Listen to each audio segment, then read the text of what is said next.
Actuellement, seule une entreprise a obtenu un permis de bioprospection. Quest International, une multinationale anglaise de 4300 salariés, possédant une filiale au Brésil, mais aussi en France. Sa spécialité, la création de parfums. En 2004, la société a reçu l'autorisation d'explorer une partie du Pantanal brésilien, où sont recensées 1800 espèces de fleurs. L'expédition comprenait plusieurs nez en quête d'inspiration pour la création de nouveaux parfums. Quant au contrat signé par Quest, il laisse tout simplement rêveur. En tant qu'entreprise de parfum, ce que nous cherchons, c'est une senteur nouvelle et excitante que nous pouvons utiliser dans notre parfumerie et développer pour nos clients. Vous ne prélevez pas de fleurs ? Non, nous nous contentons de collecter les effluves dégagés par les fleurs. Vous ne trouvez pas que c'est fou d'avoir à demander un permis pour ça ? Ça peut paraître excessif, mais que diriez-vous si quelqu'un se promenait dans votre jardin en disant qu'il vient simplement sentir les fleurs ? Après tout, ce sont vos fleurs. Comme nous sommes une entreprise commerciale et que nous avons une charte éthique, il nous semble normal de demander la permission, particulièrement au Brésil, où il y a un dispositif pour cela. Que prévoit le contrat pour le partage des bénéfices ? Dans ce cas, nous avons signé un contrat avec le propriétaire du terrain que nous avons exploré. Sa contribution, c'était de mettre son terrain à notre disposition. Il est prévu de lui accorder une petite part des profits que nous réaliserons éventuellement avec l'utilisation du matériau exploité. O cupuaçu é nosso. É nosso, brasileiro do índio. Não a biopirataria. O cupuaçu é nosso. Ele é nosso, da Amazônia.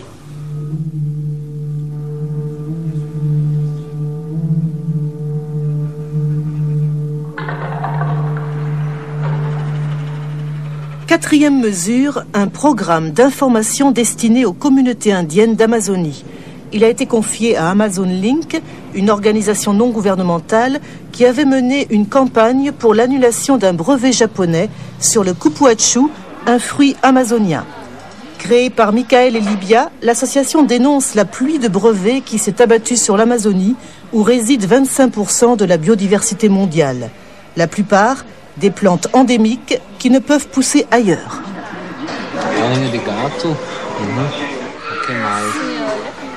Esse aí, óleo de andiroba. Paíba. Ai, pode colocar também.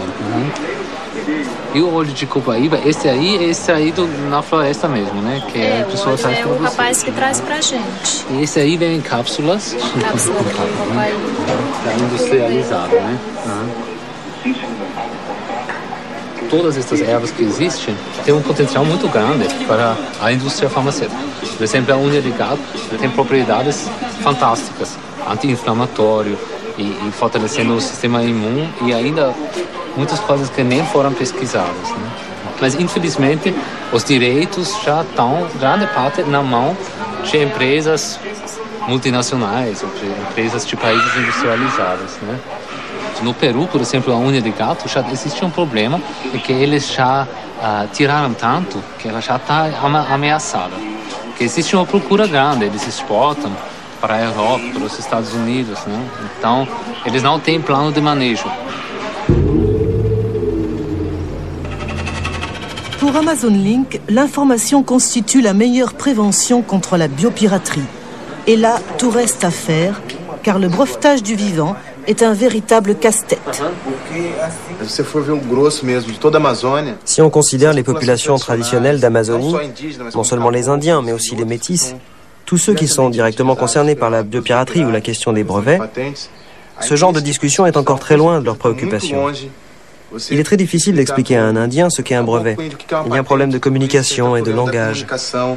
Ce qu'il y a en revanche, c'est un climat de suspicion générale et c'est très désagréable.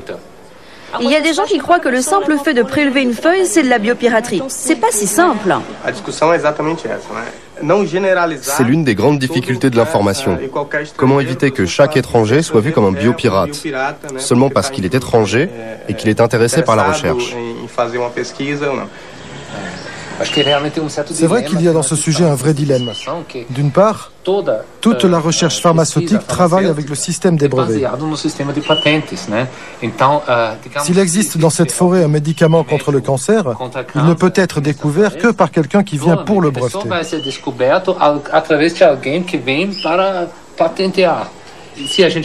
Si on s'oppose au système du brevetage, c'est une position très radicale et éthiquement très difficile, car il peut s'agir d'un médicament qui guérira beaucoup de personnes. Mais de l'autre côté, on peut se demander si le système du brevetage n'est pas incompatible avec le mode de pensée des Indiens. Et s'il existe réellement un chemin médian, comme le suggère la Convention sur la biodiversité, qui permette de faire tout cela de manière juste, à savoir prospecter, breveter, transformer et partager les bénéfices avec les communautés. Est-ce que finalement tout cela ne serait pas une utopie, une grande illusion?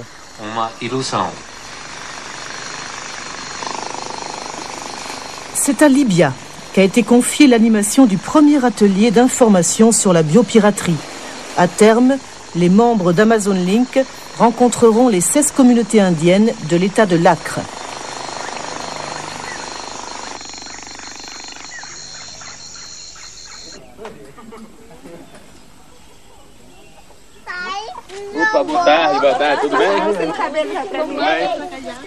Après 36 heures de voyage, Libya est reçue par les Indiens Ashaninka qui vivent sur une réserve de 85 000 hectares, située à la frontière du Pérou. Ce peuple de chasseurs-cueilleurs vit exclusivement de la biodiversité. Il ne pratique pas l'agriculture ni l'élevage et se contente de prélever dans la forêt amazonienne ses moyens de subsistance. Nourriture, bois de chauffage ou de construction, coton pour les vêtements et plantes médicinales. Sa seule intervention sur l'environnement consiste à entretenir les richesses existantes grâce à une exploitation raisonnée.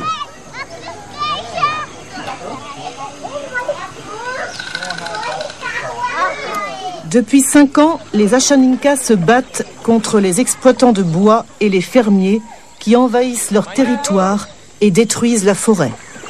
À terme, la disparition de la forêt signera leur acte de mort, mais aussi celui du poumon de la terre. Fils du chef de la communauté, Benki est l'âme de ce combat pour la biodiversité.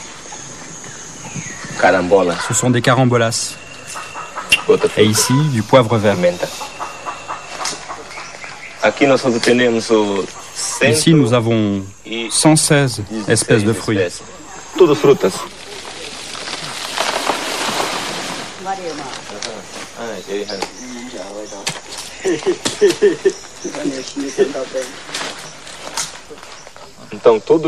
Tout ça, avant, c'était un pâturage. Tout avait été arraché par un fermier qui faisait de l'élevage. Il a dû partir quand notre réserve a été délimitée. Nous avons replanté parce que notre communauté vit beaucoup des fruits. Ici, il y a une espèce, là une autre, que des fruits. Nous avons planté 50 hectares.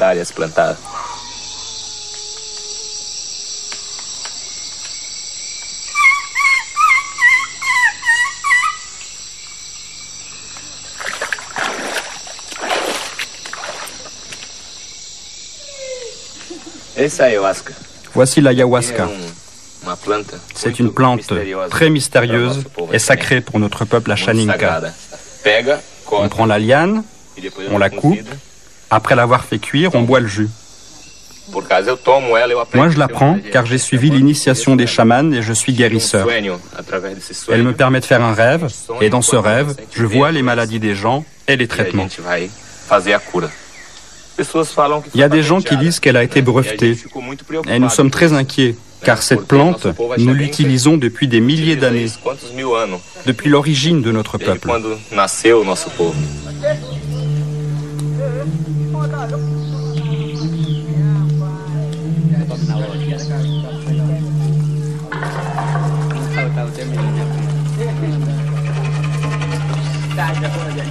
Durante séculos, né?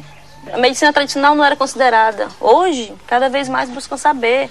Eu acho que é para se a gente perguntando para vocês, né, o que serve, que remédio que é o que, para que é, que nome que é, onde é que tem. Como é que vocês veem essa mudança de pensamento da sociedade ocidental? E no mundo ocidental, no mundo da visão de vocês, a criança tem que aprender a escrever desde novo para começar a descobrir os produtos que existem. Nós também aqui não somos na escrita, mas somos na vida. Né? Uma criança dessa já sabe a água que bebe, já sabe a fruta que come, né? Já sabe andar no meio dessa floresta, nos caminhos. Essa diversidade de vida está implantada no corpo e no espírito de cada um desses índios que moram no meio dessa floresta. A primeira vez que eu saí daqui com Moisés, numa outra viagem, a gente foi para os Estados Unidos, fiquemos em Nova York. A gente viu lá, vendo o que nós tem aqui, lá está morto, acabado. Lá não tem mais quase vida. As próprias pessoas poluídas. Por que o povo Axarinca não patenta a selva? Nós ainda não patenteamos a selva porque nós não somos donos dessa terra. A terra teve o superior maior. Não é um patrimônio só Axaninca, não é um patrimônio do Brasil. É um patrimônio do mundo. É um patrimônio da vida. Aonde não tem população indígena, é esquecida a vida do planeta. É destruída, entendeu? Então a mesma forma é assim, se for patenteado qualquer país ou qualquer um daí de fora, a tendência é acabar muito mais rápido do que tem. E eu queria só falar aqui um pouco, né, que essas pessoas que hoje defendem o meio ambiente, né, defendem a população indígena, eles estão trabalhando para a sua própria vida, para a sua própria saúde. Estão trabalhando para a saúde dos seus filhos e mais para frente, as suas gerações, para a saúde do planeta.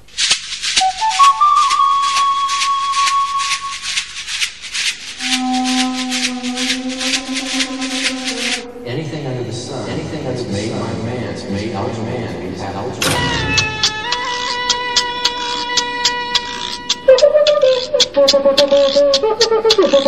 man.